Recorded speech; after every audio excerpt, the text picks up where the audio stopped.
Hey everybody, it's Dr. Richardson and welcome to the end of Module 7. Can you believe a week from today you're going to be wrapping it up and finishing this course and moving on to your next term.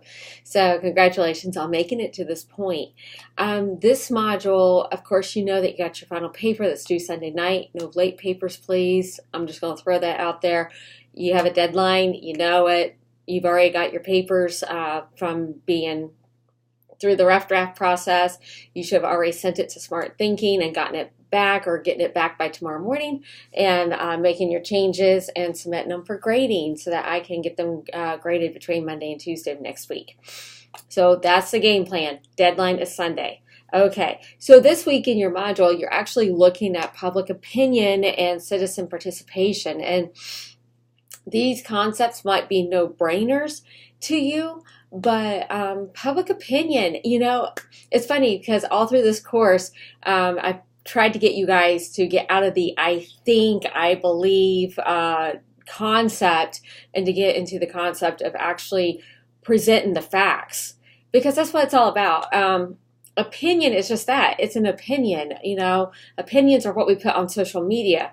Hardly ever do we ever present the facts unless it's something that happens personally to us as individuals. Then we make sure that everybody knows the facts of the situation because it's that important. This is why it's so critical for us to, as educators and as students, to be able to get those facts out, learn how to articulate our words in order to get the point across. Not too long ago, I guess it was like 10, 15 years ago, AT&T had the infamous case where a lawyer that was representing AT&T in a civil suit put a comma in the wrong place. He put it in front of one word instead of it being the word after, and it cost the company over $20 million. That was like 10, 15 years ago, so imagine what that dollar amount would be worth today. That's how important it is for us to articulate and for us to communicate. Now, with the facts being stated, now let's look at opinions. So when we look at public opinion is, we're driven by these internal and external sources or elements. The reason I say that is, like, when I teach American government at my home university, people are influenced by where they come from their home background, their families. I'll give you an example. My entire family, all the way back as far as we could think of, were full-blown Democrats. Okay? That's all I knew. That's all my family knew. That's all my families knew. From, you know, my parents, my grandparents, my great-grandparents, my great-great-grandparents. You know what I'm saying? So all the way back through to the beginning of this country, everybody voted Democrat. Well, needless to say, when I got my first paycheck when I was 18, because believe it or not, I was a ballerina when I first started in my first career. So when I had to go get a real job, then I got my first real paycheck. And so believe me, being in ballet, we are starving. It is a starving art. So anyway, when I got my first real paycheck, when I had my first real job at 18, I looked and I saw all this money coming out of my paycheck and I couldn't figure out why. And I was like, no. So when I started doing a little bit of research on it, then I realized I fell more in line of being a conservative. So I will tell you up front, yes, I am a conservative. I am a Republican. But I realized that my values fell into a certain place. So my family influence got me all the way up to the age of 18 until I had to go register to vote for the first time. So that's an influence. Another, and it may have happened to you too, it didn't hit my parents until they were like way into their 30s or 40s. So that just tells you how influences can take place within a family. Now, let's look at influences with school. Whether this is your first time in school or you're coming back or whatever your situation may be, college students in the traditional classroom setting, in other words, in a physical classroom, not with us being online, students are influenced by their professors, they're influenced by administration, they're influenced by other students, they're influenced with everybody around them.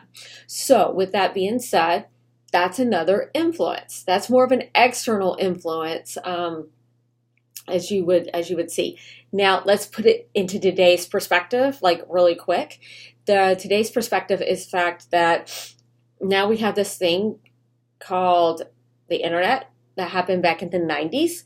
And we also have this thing that's called social media.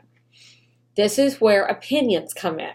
And this is why I keep telling you guys in this course, I know what y'all's opinions are. I need to know what the facts are, because the facts are, compared to your opinions, could be the same. It could be completely different. It could be same or different in part. So in other words, half and half, or you know what I'm getting at. So now we got social media coming into play. And how many times do people put the facts on social media? Only when it affects them directly.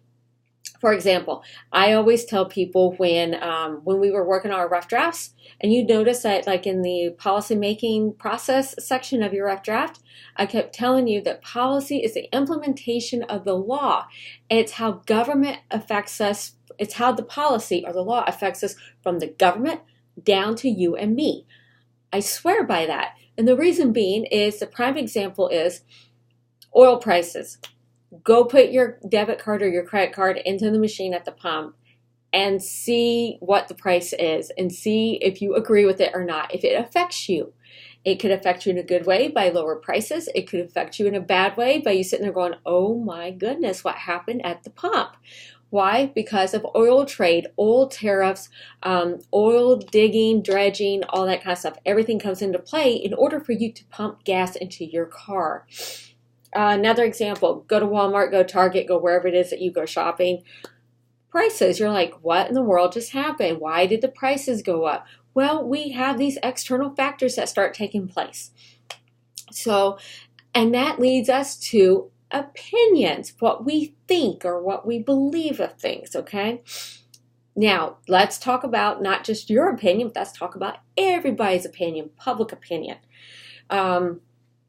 We might read something in our news feed on social media. We might get something on Twitter, or we might see something on Instagram or on Facebook, whatever it might be. And you sit there and say, oh, well, yeah, you know, and you start coming up with situations or circumstances that have affected you. Again, it affects you. See the process with opinion? And then we're bound to jump. Now, not to give myself away for age, but when I was growing up, the news only came on at 6 o'clock, at 6 p.m. every night. Walter Cronkite, Dan Rather, all those great journalists back in the day. And so we got the news, we got the facts at 6 p.m.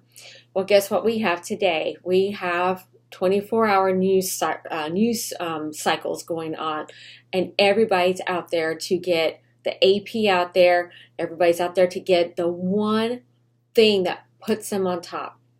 Okay? Or like if you're walking away, like this is what I do, especially when I don't want to do something. I'll break it up. Like if I'm watching TV or something, I'll break it up during commercials, and I'll like run and throw a load of laundry in and then like switch it out during the next commercial to put into the dryer or something.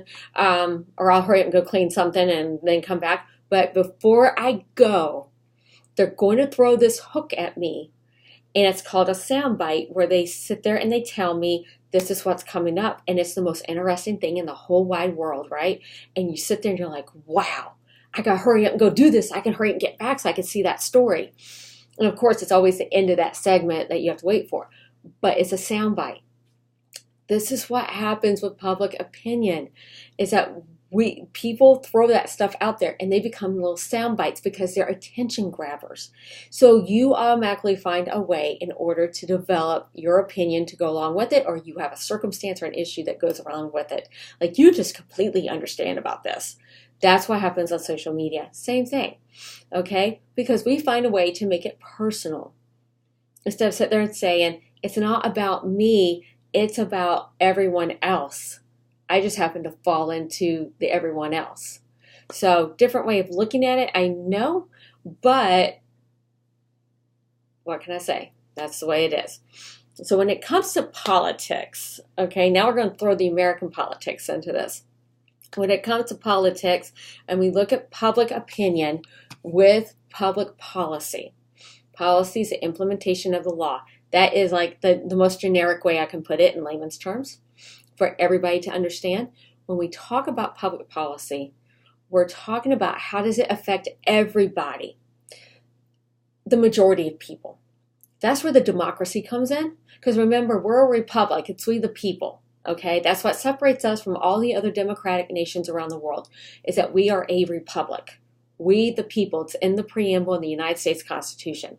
So with that being said, our public policy is how does it affect the majority of the people? And that's hard because, and I always use healthcare as an example because it's the one that we're all affected by, like immediately. How does a national healthcare system affect me as an individual? And not too well. Higher premiums, higher deductibles. Oh my goodness, I can't afford this. Why did it go up again? Oh my goodness, the state of Georgia, for example, is getting rid of all but one in the marketplace. And now there's only one insurance company in the marketplace and they just jacked up all the rates and I can't afford it, but I have to have it because now it's mandated. There's all these circumstances that come into play. So when it comes to public policy, it's how does it affect everybody in the process? Okay. There's a lot of issues in there. There's a lot of conflicts, whether it's price, it's care, it's all this stuff. So that's how we look at all of these processes.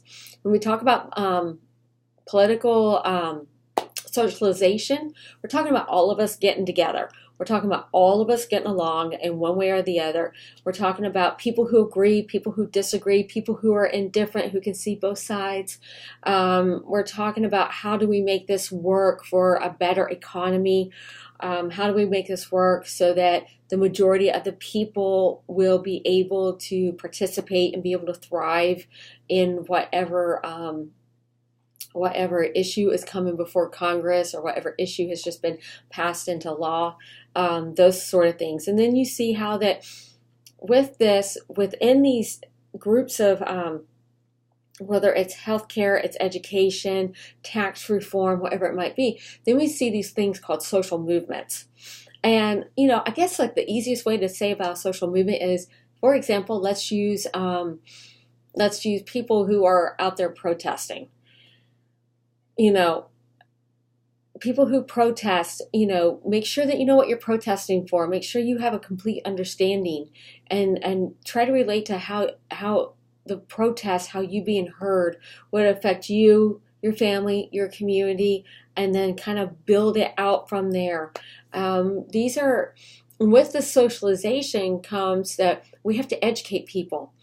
This is not a protest just to go protest. This is something that you protest to stand for something, just to represent your point of view, to be heard, which you have a right to be heard.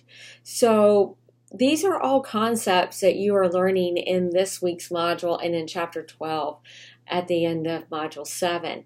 So interesting ideas, interesting to see where the grassroots movement came from, which is really interesting, especially with the minority parties and how easy it is to create a minority party.